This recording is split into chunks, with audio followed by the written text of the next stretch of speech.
All right, so ever heard of a quarterback winning a Super Bowl after playing college ball in the FCS? Happens more than you think. Yeah. We're going deep on a level of college football that's full of these hidden gems, crazy upsets, and a whole different vibe.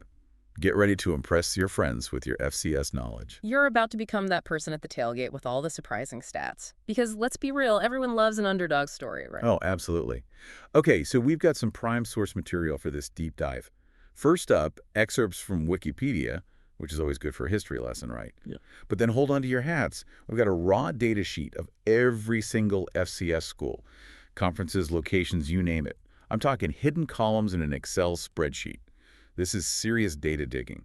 And that data tells a story. It's not just numbers. It's a glimpse into why the FCS is structured the way it is and why it produces such compelling competition year after year. I like it. Okay, so before we get into championship chaos and conference craziness, let's make sure we're all on the same page. FBS, that's the big leagues, right? Your Alabamas, your Ohio States, massive stadiums, huge budgets. Exactly. But the FCS, now they prioritize something different, competitive balance. They do this by having fewer scholarships, which levels the playing field and leads to some truly unpredictable matchups. So instead of those mega conferences we see in the FCS is all about regional rivalries. Think intense, historic face-offs between schools with deep roots in their communities. It's about the love of the game and the thrill of competition, pure and simple. I love that. Okay, so our Wikipedia experts tell us that this whole underdog spirit is baked right into the FCS's DNA. It all started back in 1978 when they created Division IA. That's what the FCS used to be called, right? Right. Now, here's where it gets interesting. You'd think it was created for smaller schools, right? To give them a shot. A reasonable assumption, but the reality is more nuanced. Many of the early IAA members were actually moving up from Division II, not down. Wait, so they were jumping at the chance to be in this new division. Why? Think of it as finding their niche. They wanted to be part of Division I, but without the crushing pressure of needing a mega budget for football. They were essentially choosing a different path to success. Interesting. And this whole thing snowballed from there, right? Exactly.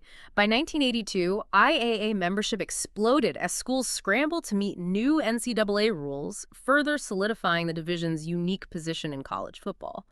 Then, in the early 90s, things got even wilder. The NCAA decided schools had to pick one division for all their sports, not just football. So no more playing in different divisions for different sports. They had to pick a lane. And a lot of schools chose IAA for football, even though they could have gone Division II for everything. It speaks to the ambition within the FCS. They saw a way to compete at a high level, but with a different set of values and resources. But they weren't just settling. They were choosing a path that aligned with their goals. I like it. So what does all this history tell us about the FCS today?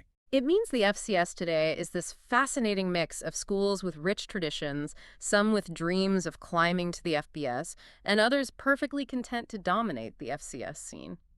It's a testament to the diverse landscape of college sports, wouldn't you say? Absolutely. Okay, speaking of competition, let's talk about how the FCS crowns its champion. This is where it gets really good. You ready for this? The FCS playoffs are bigger than the FBS playoffs.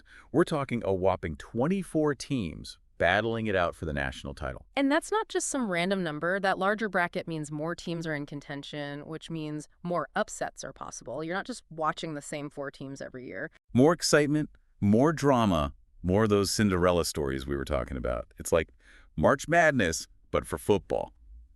Now, I know you're dying to hear how the seeding works and all that good stuff, but we're going to save that thriller for a future episode. Trust me, you'll want to be back for that. Consider it a strategic cliffhanger. Right. Okay, so we've got the history, the playoff format, but what about these teams, these conferences? This is where our data sheet comes in handy. Get this, the FCS has 13 conferences, big, small, you name it, and they're all over the map, literally. We're talking about a coast-to-coast battle for supremacy. This isn't just your typical regional college sports situation. All right, so flipping through our data sheet here. Okay, first up, the Ivy League. Now, you don't usually associate the Ivy League with hardcore football, right? Their academic rigor is legendary, but don't let that fool you. They're in the FCS for a reason. They're playing for keeps, but in their own way, right? It's not just about winning at all costs. It's about the student-athlete experience, academics. Oh, and some good old-fashioned gridiron battles along the way. And it's a model that clearly works for them. They've produced some seriously impressive teams and players over the years. Okay, so that's one end of the spectrum. Now, on the complete opposite end, we've got the Pioneer Football League. Get this, every single school in this conference, from coast to coast, is private. Talk about a unique dynamic. The Pioneer League is fascinating. Imagine the logistical challenges, the travel schedules alone. Right. It's brutal. But it does create a level playing field in terms of resources, and they're often going up against those big public schools with massive fan bases. It's a whole other ballgame. They're fighting an uphill battle, which makes their successes even more impressive. I bet. And speaking of battles, don't even get me started on conference mergers. It's like a game of Risk over here. The FCS has been a hotbed for this lately. The Big South and the Ohio Valley Conference just joined forces, and then you've got the ASU and the WAC merging to create the United Athletic Conference. It's wild. These conferences are constantly evaluating their positions, looking for that competitive edge, trying to secure better playoff access, and of course navigating the financial side of college athletics. These decisions are never made lightly. Right, there's a lot riding on these moves. Okay, so we've talked about the history, the playoff structure, and the ever-changing conference landscape, but you might be wondering, why should I, the listener, care about any of this? It's a fair question. Why invest your time and energy in a sports division you might not even follow? Exactly. So why should they care? Well, let me tell you. Here's why you should care about the FCS. First, it's a breeding ground for those thrilling underdog stories we mentioned. And we're not just talking moral victories here. I'm talking about those moments when an FCS team takes down an FBS giant and the whole college football world loses its mind. Like, are you kidding me? Those upsets send shockwaves through the sport because they challenge the established order and show that anything is possible on any given Saturday. Right. It's like, hey, big boys, we're coming for you. Remember back in 2023 when Eastern Illinois, Incarnate Word, and Holy Cross all pulled off those stunners against FBS teams? Those games were the talk of the sport for weeks.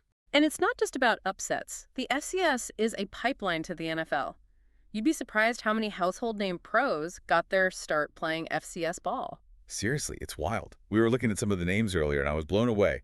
Dallas Cowboys quarterback Dak Prescott, FCS product.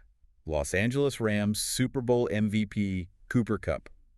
Started in the FCS. And don't even get me started on the legend Jerry Rice, who played his college ball at Mississippi Valley State, an FCS powerhouse. So the next time you're watching an NFL game, pay attention to those player intros. You might be surprised how many of your favorite players hone their skills in the FCS. See, I told you. You'd be dropping FCS knowledge on your friends after this. But it's more than just future NFL stars, right? There's something special about the FCS game day experience. Absolutely. These are smaller schools, often with incredibly passionate fan bases, creating that electric small-town atmosphere you don't find everywhere else. It's about community, tradition, the pure joy of the game.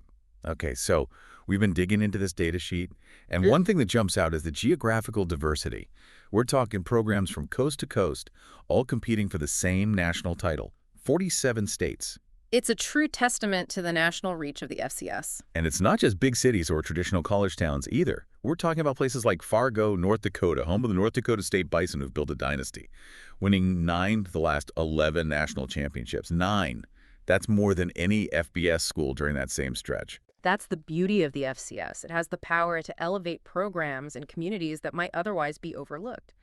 These teams become sources of immense pride, rallying points for their towns and regions. Town team together, right? Exactly. And you see that same spirit in larger cities, too. Look at the University of Richmond. They've cultivated a dedicated fan base in Richmond, Virginia, a city with a rich history and a growing passion for college sports. And we can't forget about the HBCUs. Those schools bring a whole other level of energy and history to the FCS. Look at what Deion Sanders did at Jackson State. Absolutely. HBCUs have a rich legacy of producing exceptional athletes, and their presence in the FCS adds another layer of depth and meaning to the competition. It's about more than just football. It's about cultural impact, opportunity, and representation. And speaking of opportunity, the FCS offers a lot of players a chance to play college football at a high level when they might not have had that opportunity otherwise. That's a critical point. The FCS is filled with players who are overlooked or undervalued by larger programs, but they found a place to shine, to prove themselves. They have so much heart, so much dedication, and you can see it on the field. And it's not just the players. The coaches in the FCS are something else. They're some of the brightest minds in the game. They develop these innovative strategies and build winning cultures, often with fewer resources than their FBS counterparts. It's remarkable. They're masterminds at maximizing what they have, coaching circles around teams with bigger budgets. Okay, before we move on to that FCS playoff system I promised we'd break down, there's one more thing I want to address. Go for it. We've talked about all the ways the FCS is unique, how it's different from the FBS, so is there some kind of rivalry there? Or even, like, resentment? It's a great question, and I think it speaks to the competitive spirit of the FCS. These schools and athletes, they're incredibly competitive. They want to prove themselves against the best, no matter the division. Think about those upsets we talked about. Those wouldn't have the same weight if there wasn't that feeling of we can play with anybody. Exactly. It's that competitive fire that makes college football at every level so captivating. It's about passion, dedication, and the will to succeed. It really is. Okay, so speaking of drive, let's talk about this SCS playoff system. We've been teasing it all episode, and for good reason. This thing is wild. Buckle up, because here's where the FCS really throws a curveball. Get ready for a playoff format unlike anything else in college football. Okay, so we already dropped that the FCS playoff bracket has 24 teams. 24. But how do those 24 teams get there? It's more than just who has the best record. Remember those 13 conferences we talked about? Yeah.